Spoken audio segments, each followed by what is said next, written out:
شیطان پہلے سے مردود نہیں تھا، یہ معلم الملکوت تھا، فرشتوں کا بھی استاد تھا، جنت کا خزانچی تھا، ہزاروں سال اللہ کی عبادت کی۔ کتابوں میں لکھا زمین پر کوئی ایسی جگہ باقی نہیں جہاں شیطان نے سجدہ نہ کیا ہو۔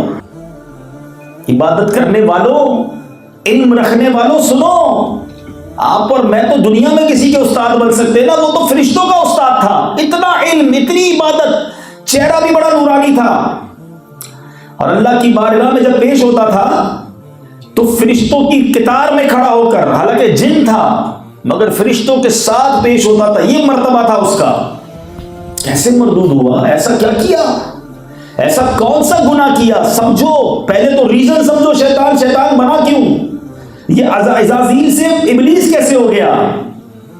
کیا ہوا تھا؟ اللہ تبارک و تعالیٰ نے جب حضرت آدم علیہ السلام کا پتلا بنوایا تو اس کے بعد جنت کے دروازے پر اس پتلے کو رکھ دیا گیا، ابھی روح نہیں ڈالی گئی تھی۔ فرشتوں نے بڑے تعجب سے دیکھا کہ بالکل نئی چیز زندگی میں پہلی بار دیکھی تھی کہ یہ کیا ہے، یہ کون بننے جا رہی ہے مخلوق؟ تو شیطان فرشتوں سے کہتا ہے اگر اللہ تعالیٰ نے اس نئی مخلوق کو ہم پر عزت دی، فوقیت دی، تو تم کیا کرو گے؟ فرشتوں نے کہا اگر اللہ نے حکم دیا تو ہم اس کو اپنے سے افضل مان لیں گے۔ شیطان کہتا ہے میں تو نہیں مانوں گا، اس کو اپنے سے افضل کیسے مانوں؟ حضرت آدم علیہ السلام کے اس پتلے میں اب روح داخل ہوئی، زبان نے حرکت شروع کی، تو فرسٹ کلمہ، یعنی یہ کہا جا سکتا ہے کہ اگر کسی انسان نے سب سے پہلا جملہ کہا تو حضرت آدم علیہ السلام کی زبان سے الحمدللہ نکلا۔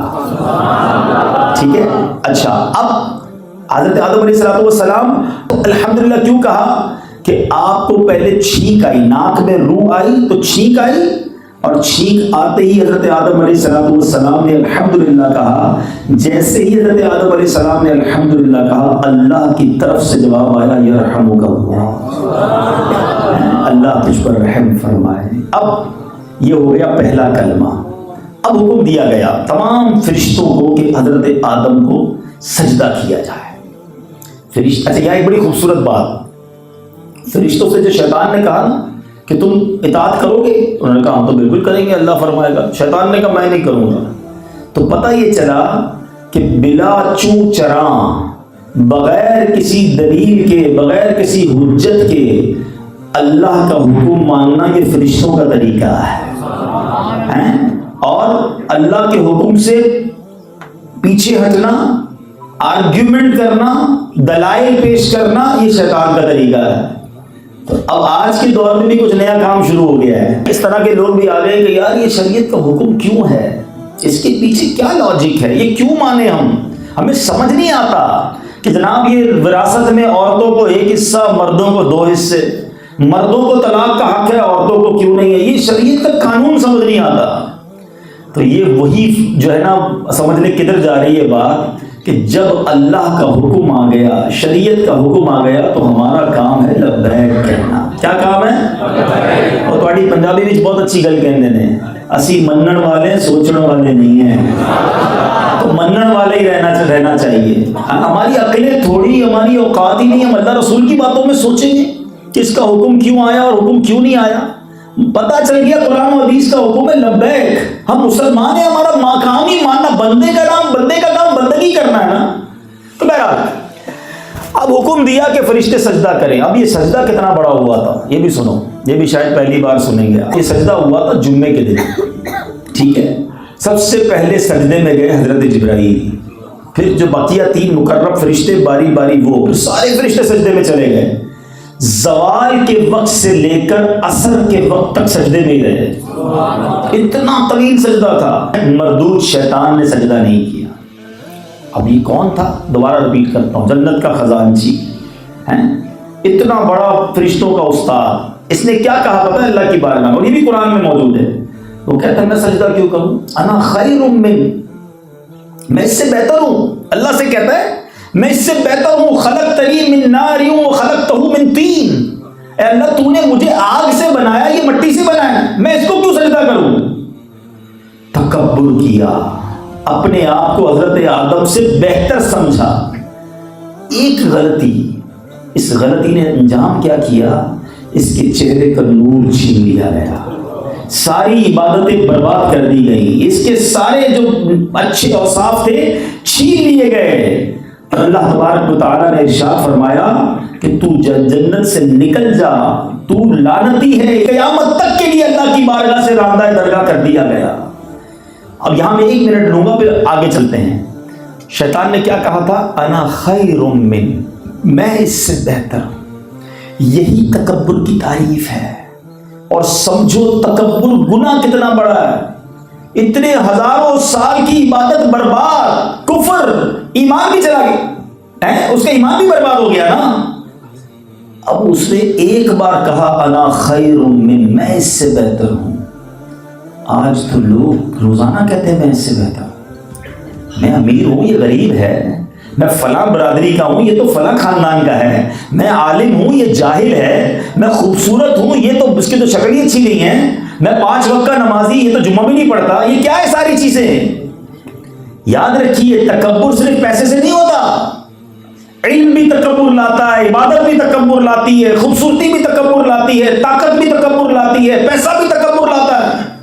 انسان جب اپنے آپ کو دوسروں سے بہتر سمجھے، دوسرے کو اپنے سے کم سمجھے، یہی تو تکبر ہے نا۔ اب وہ سوچئے کہ شیطان نے ایک بار تکبر کیا، اس کی ساری عبادتیں برباد۔ جو روز تکبر کرتا اس کا بنے گا کیا؟ سوچ لے، توبہ کر لے۔ یہ حدیث تو بچپن سے میں نے اور آپ نے سنی ہے نا، کہ جس کے دل میں رائی کے دانے کے برابر تکبر ہوگا وہ جنت میں نہیں جائے گا۔ رائی کا دانہ دیکھا ہے کبھی؟ ڈاٹ، نقطہ، چھوٹا سا مثال، کہ اتنا تکبر بھی نہیں چلے گا۔ جس کا دلی تکبر سے بھرا ہوا اس کا کیا بنے گا؟ لوگ تو بٹھاتے نہیں کسی کو اپنے ساتھ، ہاتھ نہیں ملاتے، کہتے وہ سلام کرے میں کیوں کروں، میں کیوں جاؤں اس کے گھر پہ، وہ آئے میرے گھر پہ، مجھے آ کے مجھے یہ بات کرے۔ یوں سمجھو پہلے یہ کتنا بڑا گناہ، اللہ کو کتنا ناپسند ہے۔ شیطان کو نکال دیا گیا، لیکن اس مردود نے اب کیا کیا؟ اللہ سے عرض کرتا ہے کہ یا اللہ کہ تو نے مجھے مردود تو کر ہی ڈالا ہے، اب اتنا کر کے مجھے اولاد آدم پر پورا پورا قابو دے دے، کنٹرول دے دے۔ اللہ نے فرمایا جا تو قابو یافتہ ہے۔ شیطان کہنے لگا اللہ اور کچھ زیادہ کر۔ فرمایا تو ان کے مالوں میں شرکت کر لے، تو ان کے مال کے ذریعے سے گناہ کروا سکے گا۔ کہتا اللہ اور زیادہ کر دے، کہ ان کے سینے تیرے رہنے کے گھر ہوں گے۔ اب جب یہ سب ہو گیا، حضرت آدم نے عرض کی مولا اتنا کنٹرول، میری اولاد کا کیا ہوگا؟ شیطان تو ان کو مروا دے گا۔ میں خلاصہ عرض کر رہا ہوں، اللہ نے فرمایا کہ اے آدم تیرے یہاں جو بھی بچہ پیدا ہوگا میں اس پر ایک زبردست فرشتہ متعین کر دوں گا جو اسے شیطان کے وسوسوں سے بچائے گا۔ عرض کیا اللہ اور مدد فرما، اور زیادہ کر۔ فرمایا 1 نیکی کے بدلے 10 نیکیاں دوں گا، 10 گنا اجر دوں گا۔ عرض کیا الہی کچھ اور زیادہ کر۔ اللہ نے فرمایا میں توبہ کا جو ٹائم ہے وہ ختم نہ کروں گا۔ توبہ کی ان کے پاس کی فیسلٹی ہوگی کہ جب تک ان کے جسموں میں روحیں باقی ہیں توبہ کریں گے، میں توبہ قبول کر لوں گا۔ عرض کی اللہ اور زیادہ کر دے۔ فرمایا میں ان کے سروں پر اپنی مغفرت کا تاج رکھوں گا، کسی کی پرواہ نہ کروں گا۔ حضرت آدم کہتے ہیں یا اللہ بس پھر میری اولاد کے لیے یہ کافی ہے، تیری رحمت ساتھ ہے، توبہ کا دروازہ کھلا ہے، کام ایک کریں گے، نیکی ایک کریں گے، اجر تو 10 گنا عطا فرمائے گا۔ تو اے میرے میٹھے اسلامی بھائیوں اب سمجھو شیطان اللہ کا دشمن ہے، شیطان حضرت آدم کا دشمن ہے، شیطان فرشتوں کا دشمن ہے، اور شیطان ہم سب کا دشمن ہے۔ ہمیں شیطان سے کتنی نفرت ہونی چاہیے، مجھے اور آپ کو شیطان کے بارے میں کتنی اویئرنیس اور معلومات ہونی چاہیے۔ ایک بندہ ایک کہہ گیا میں پہلوان کو فائنل فائٹ میں ہرا دوں گا، لیکن ہر روز ہارتا ہو اس سے۔ لوگ کہیں گے کیوں مذاق کرتا ہے بھائی، پریکٹس میں تو روز ہار رہا ہے، فائنل میں کیسے ہارائے گا؟